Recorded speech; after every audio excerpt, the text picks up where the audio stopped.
back to calling a spade, because either all these folks are wrong, or Ms. Salvado's elbow really was tweaked in that crash. It's not the worst injury in the world. In fact, Dr. Winternitz testified he himself has tennis elbow from jerking patients around and doing surgeries and using the elbow all the time. And he hasn't got the surgery. During jury selection, we had another juror back there who said, I think it was in the very corner, said, I have tennis elbow. And I asked that potential juror, I said, well, did you get surgery? No, I just kind of live with it.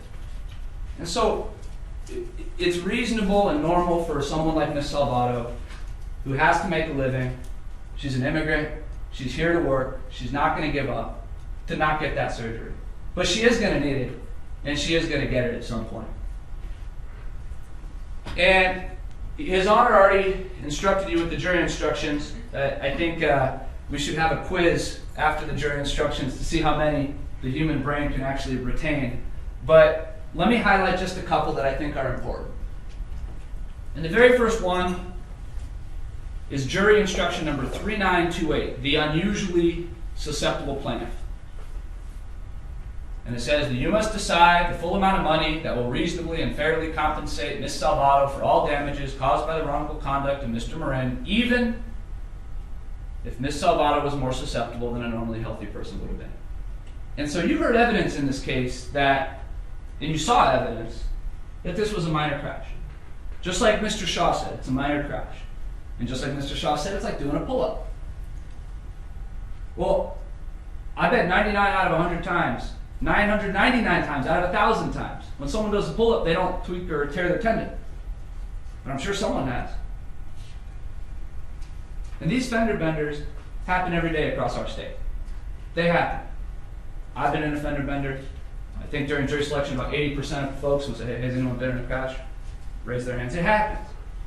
Not everyone gets hurt. Some people do. Even if it's minor. I asked the chief financial officer of the city water department during jury selection, how do you buy a carton of eggs? She goes, I open them, check to make sure they're not broken. Well, even if the carton's not messed up, you just trust that the eggs are fine. She said, no, I can open those things up and check them out. That's what I'm asking you to do with our witnesses. Open that carton with Ms. Salvado, look at the evidence. I understand it's a minor crash, but one of two things is true. Either all the witnesses that you saw are right, and this minor crash caused significant problems, or they're all wrong, and Mr. Shaw is right. And you guys just throw it all out because it's a minor crash.